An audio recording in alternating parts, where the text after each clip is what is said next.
Fala pessoal, salve Maria Santíssima. Tô aqui para conversar com vocês sobre um assunto bem legal, um assunto que me perguntam bastante.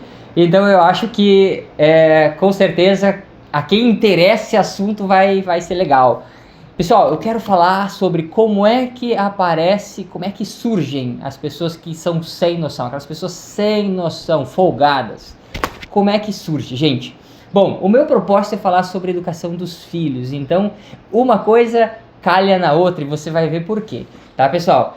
Você já conviveu ou convive com uma pessoa que é delicada, que entende você, que te ajuda, né? Pode ser seus irmãos, seus pais, pode ser seus primos, pode ser seu colega de trabalho, pode ser seu chefe ou seus empregados.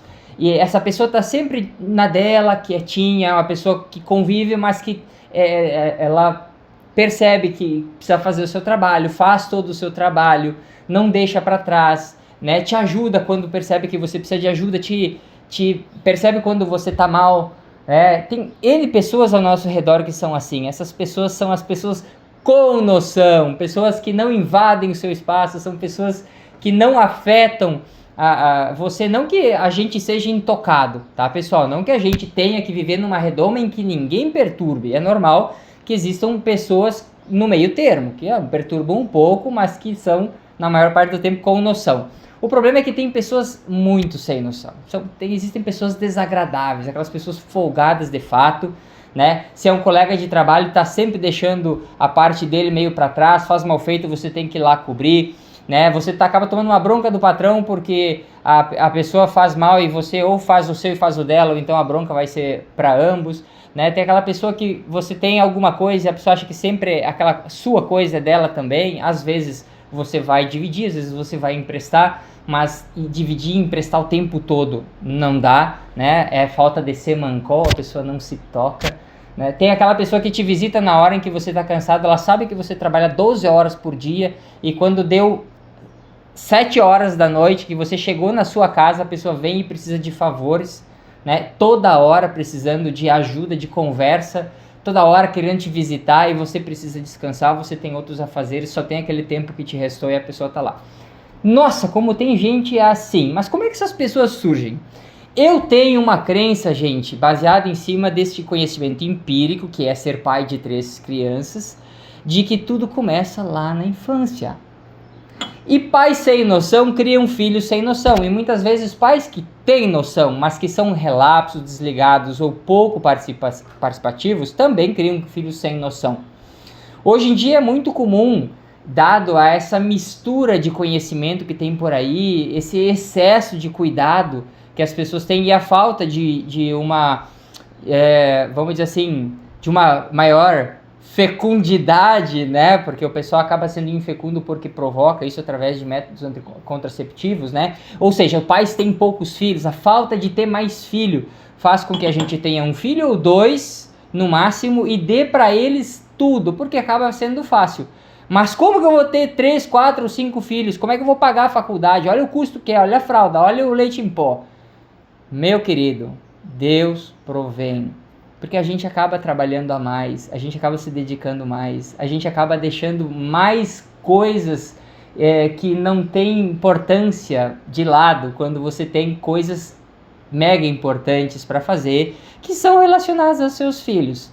Então, Deus te dá a oportunidade de ser próspero, para isso você precisa dar a oportunidade de se puxar, entendeu? De trabalhar mais. E ter bastante filho é uma dessas causas. Se vai poder pagar a faculdade para eles lá no futuro, é outra coisa. Agora, quem é que diz que você tem que pagar a faculdade para seus filhos? Quem é que diz que faculdade é garantia de estabilidade, é garantia de salvação? Para mim, que sou católico, a única garantia que eu tenho é que meus filhos se salvem.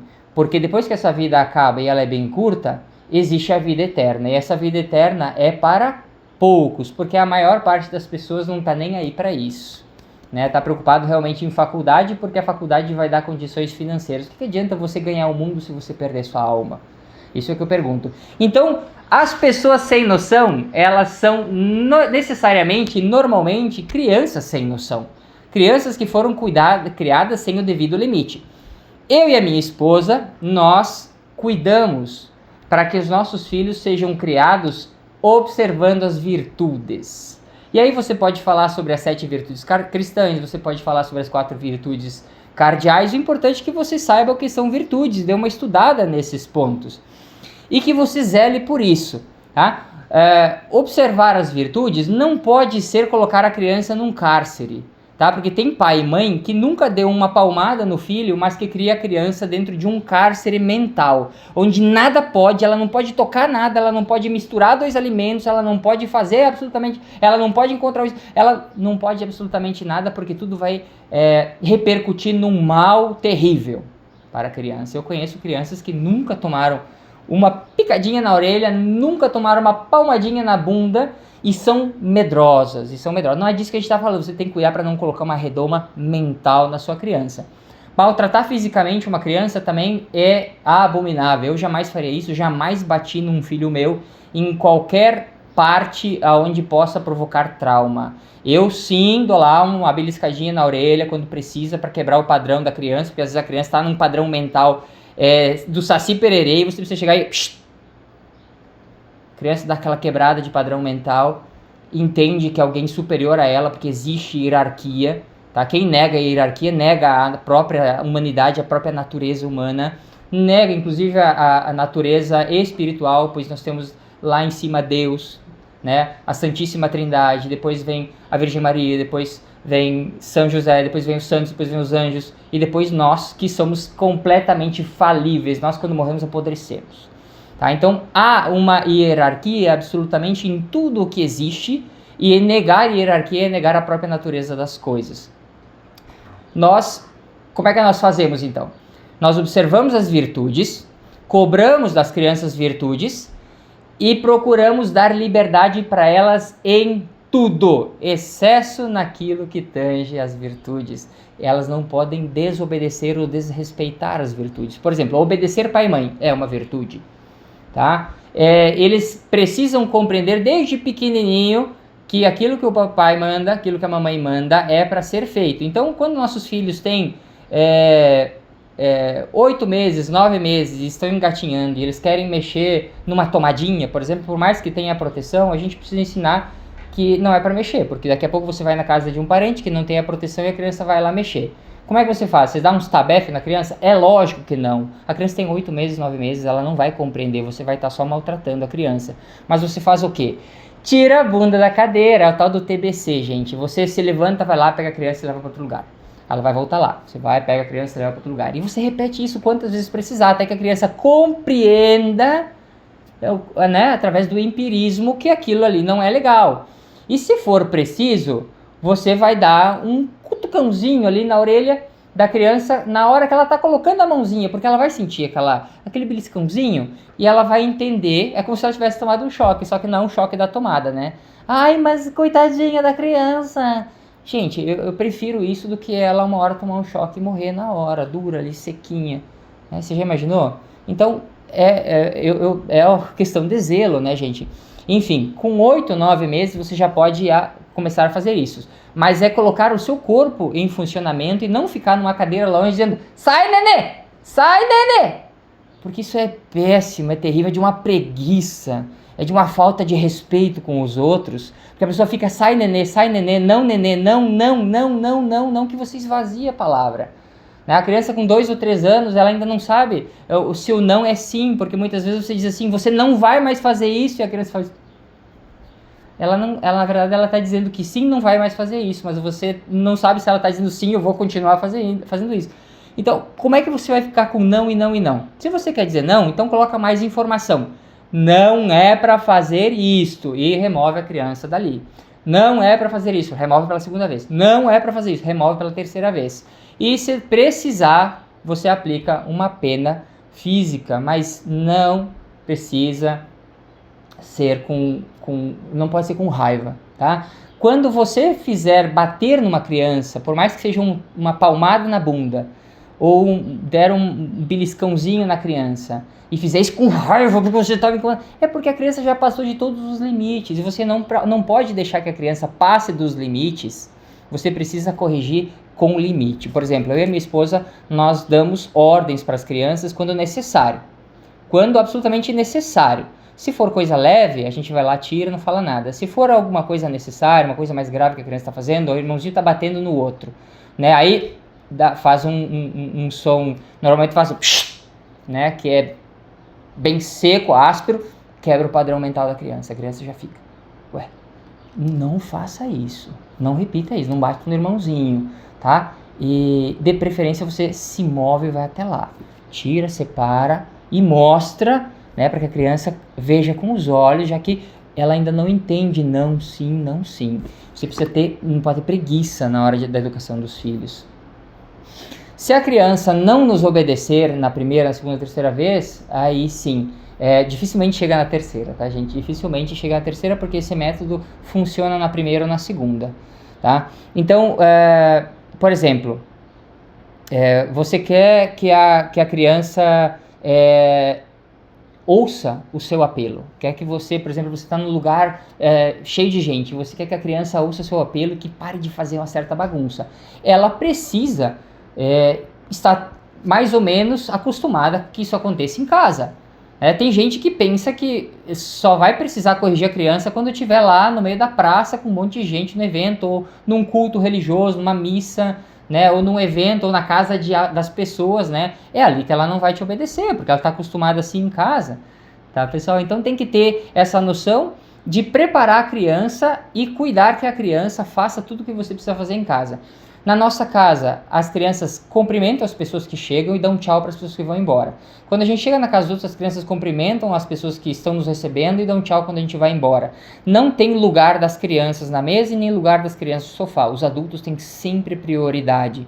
Quando elas vão no supermercado, não existe a possibilidade delas bater o pé para alguma coisa.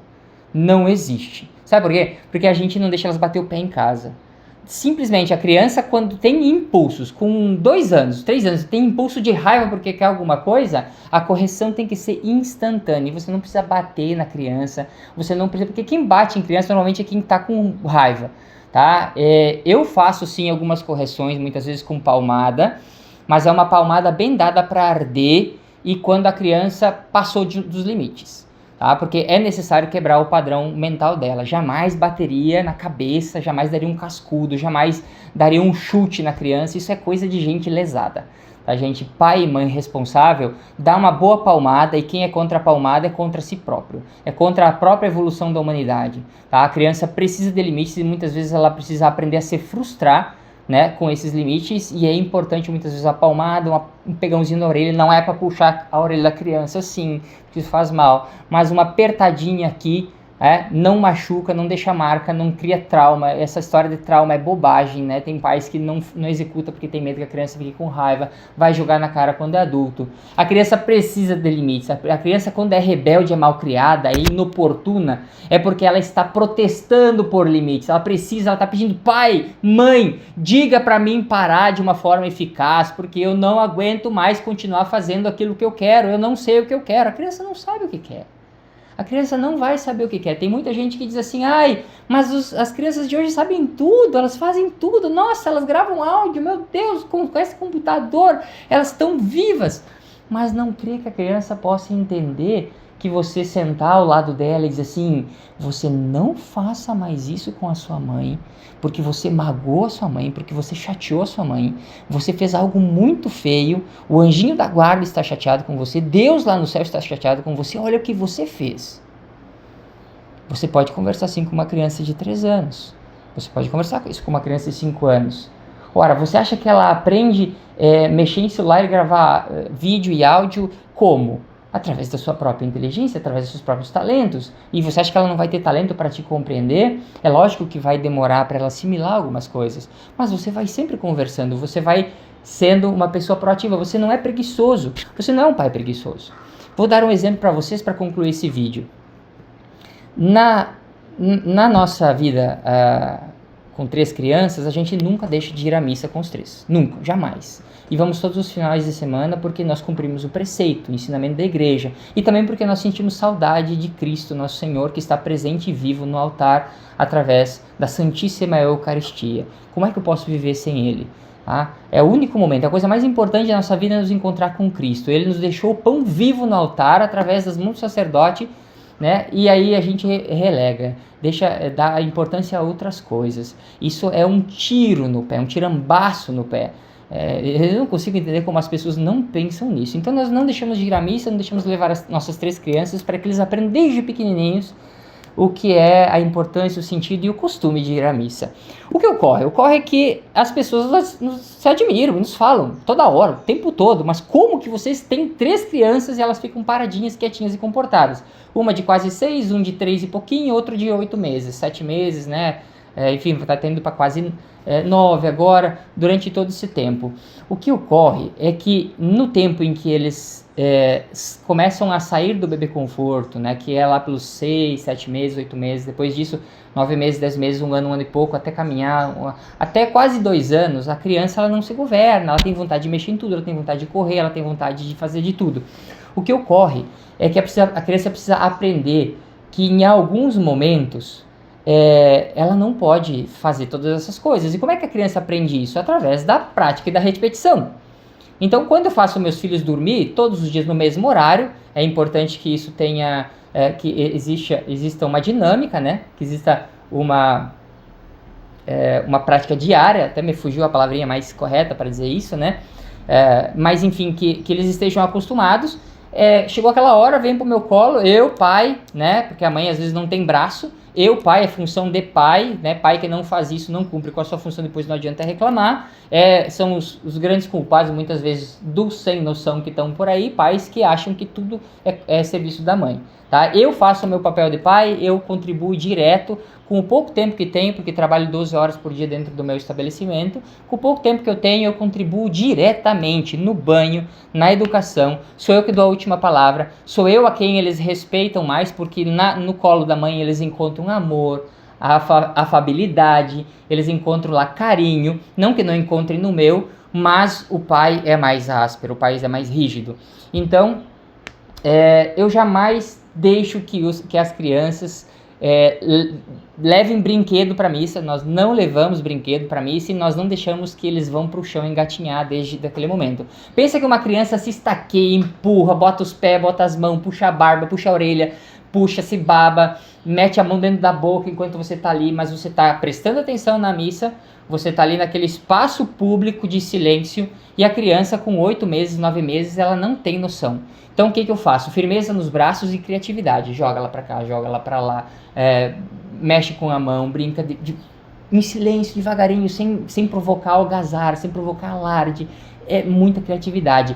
E força, né? E superação de cansaço, porque missa de 2 horas, que às vezes acontece, uma missa excepcional, uma solenidade, e já me aconteceu de eu ficar as 2 horas com a criança acordada, se puxando, se estaqueando. Ela precisa estar, claro, alimentada, de fralda trocada, que aí não vai ter aquele excesso de choro, né? Que você vai ter que sair da igreja. Então eu fico dentro da igreja com a criança e faço o esforço necessário para permanecer ali, para que ela entenda que enquanto nós estiver ali dentro, não tem chão, não tem brinquedo, pode se estaquear, pode fazer o que quiser, mas ali dentro.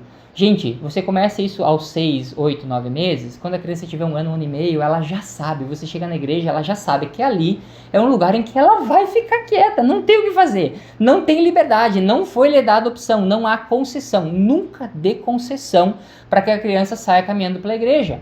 Você não vai ter uma criança que aos 2 anos caminha por tudo, grita, xinga, berra, pede comida, pede brinquedo na missa, se você começar lá cedo. E mães têm uma enorme dificuldade de fazer isso sozinhas, porque elas não têm essa força que o homem tem normalmente, tá? É claro que tem exceções, mas normalmente não tem. Então essa dica é preciosa. Homens, pais, façam o seu papel. Se você não tem o pai do lado, você é mãe sozinha, esforce-se bastante, seja criativo, né? Por exemplo, veja só, muitas vezes eu cuido com a minha esposa, por exemplo, a missa é às 7.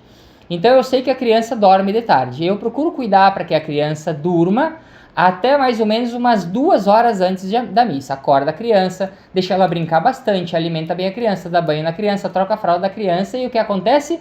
A criança já vai chegar, depois de 2 horas, com 8, 9 meses, 7 meses, a criança depois de 2 horas, 2 horas e meia, ela já vai chegar cansada na missa. Então eu coloco ela no bebê conforto, coloco dentro do carro, ela já chega dormindo. Silenciosamente coloca dentro do bebê conforto, coloco em cima do carrinho, entro com o carrinho devagarzinho, coloco do lado do banco e a gente assiste muitas vezes a missa inteira, sem que a criança acorde. A criança acorda no final, ou às vezes no meio da missa, enfim, e aí é mais tranquilo, porque é menos tempo da criança acordada. Então, criatividade, se ajusta, pensa bem, né? Lida com essas características, observa o ambiente e seja firme, seja forte, coloque o seu braço, participe da educação, você que é mãe, você que é pai, com as suas respectivas características. A mãe precisa respeitar as características do pai e endossá-las, o pai precisa respeitar as características da mãe e endossá-las, nunca um pode tirar a autoridade do outro, né? De jeito nenhum, pode se xingar, pode até se estapear nos bastidores, né? Porque você abusou, porque você foi errado, porque você errou, tá? Beleza, acontece, pode acontecer, mas nunca na frente das crianças. Se as crianças cometem um erro, elas precisam ir para o deserto. O que é o deserto? Pai e mãe se afastam, fazem a correção fraterna, e dali, pelo menos por alguns bons minutos, 10 minutos, 20 minutos, a criança tem que se sentir isolada. Ela pode até ir na mãe e dizer: mãe, o seu pai tá certo, você tá errado. A mãe é um deserto, o pai é um deserto, e só daqui uns 20 minutos, quando você vê que a criança já passou por aquela fase de turbulência, que ela já absorveu aquela frustração, aí você volta ao normal, brinca com a criança, você traz de volta ela, volta para as liberdades e para os limites naturais do dia a dia. Mas é preciso que o pai e a mãe estejam coordenados, e aí tudo acontece certo, tudo acontece beleza. As pessoas nos pedem muitas vezes: como que vocês conseguem? Eu com uma criança só não consigo. E às vezes você vê o casal indo para a igreja: olha, alguma coisa está errada na rotina de vocês, alguma coisa está errada no modus operandi de vocês. Vocês precisam procurar ajuda, vocês precisam observar as virtudes, vocês precisam observar o papel de pai e de mãe, né? E assim você vai criando crianças que, conforme forem crescendo, elas vão tendo um senso de ajudar os irmãozinhos, vão tendo um senso de ajudar o pai e a mãe. E quando elas forem adultas, elas vão ser aquelas 99%, gente. Elas vão ser aquelas pessoas delicadas, aquelas pessoas sutis, aquelas pessoas preocupadas, aquelas pessoas silenciosas que fazem todo o seu dever na sua volta, que no seu círculo de amizade elas estão para te acolher, para te ajudar, né? Elas estão para perceber quando você precisa de ajuda, elas estão sempre dispostas e abertas a conversar, a ouvir teus problemas. Elas também têm uma tranquilidade na hora que elas precisam de ajuda, elas sabem pedir ajuda, elas não são aquelas pessoas que vão chegar na hora que você não pode, elas percebem, né? Então você vai criando crianças com noção. Então, gente, o futuro da humanidade está nos pais, porque os pais têm a oportunidade de escrever um livro em branco. Tá? Existem mentalidades por aí que dizem que as crianças, elas não são um livro em branco, que as crianças, elas simplesmente são assim por causa da hereditariedade, por causa do pai, do avô que era assim, elas herdam características. Isso é besteira, isso é besteira. Isso aí não contribui em nada. Tava chegando minha esposa aqui e eu tô querendo terminar o vídeo. Tá, gente? Então, beleza? Entenderam isso? Né? Existe método, existe correção fraterna, existe acompanhamento, existe rotina, tá, gente? Pai e mãe tem que ter vontade, não pode ter preguiça, tem que ser proativos, tá? Tudo isso parece uma lista enorme, mas não é, gente, é o dia a dia, não é fácil. Eu sei, trabalho 12 horas por dia, posso dar testemunho, tenho 3 filhos pequenos, e a gente ouve por aí muito elogio, tá? Muitas vezes a gente convive com crianças que o tempo inteiro atrapalham, pedem atenção, se intrometem na conversa do adulto, passam gritando no meio da sala quando a gente está conversando. Você vai fazer um encontro de família e a criança fica brincando, se atirando, e lá tá o pai e a mãe que acha que aquilo ali é normal, que não consegue corrigir, ou que não... Enfim, não sei. Mas, gente, é possível. É possível. Digo isso com todo amor, com todo carinho. É possível chegar a um ponto. É necessário que você observe, é necessário que você procure ajuda, é necessário que você... Hoje em dia, com a ascensão da internet, é tão fácil encontrar pais educadores, tá? O pessoal do homeschooling, que é o ensino domiciliar, é bom nisso, gente, é excelente nisso. Tem um monte de gente com bastante conteúdo na internet, tá, gente? Muita coisa importante, a gente tem que estudar muita coisa. A gente está estudando para um concurso que é super importante para o seu futuro financeiro, mas enquanto isso você vai vendendo a alma da sua criança para o mundo. Então não há nada mais importante do que a educação de um filho, nada mais importante do que ela se criar de uma maneira estável e sensata, racional, tá? Porque os outros adultos tendem a gostar de crianças mais silenciosas, de crianças amenas. Quando você vai na casa, às vezes a gente vai na casa de pessoas com três crianças e os três não incomodam em nada, e lá tem uma criança que vira tudo e deixa todo mundo irritado, e aí todo mundo fica assim, com pisando em ovos, porque também não quer ser delicado com o pai e com a mãe, né? E, enfim, acaba não falando nada, mas aí promete não voltar mais, depois sai falando que foi lá, e meu Deus, aquela criança lá tem o capeta no corpo. Gente, eu fico pensando, eu não quero que as pessoas pensem isso dos meus filhos, por isso eu tenho toda essa atenção, por isso eles são uma prioridade, por isso eu olho para as virtudes, por isso eu busco métodos, eu e a minha esposa, por isso nós nos coordenamos. Tá, gente? Então esse é o meu testemunho. Vou deixar esse vídeo aqui meio comprido, espero que vocês gostem, espero que ajude muitos pais. Um grande abraço, salve Maria Santíssima e viva Cristo Rei.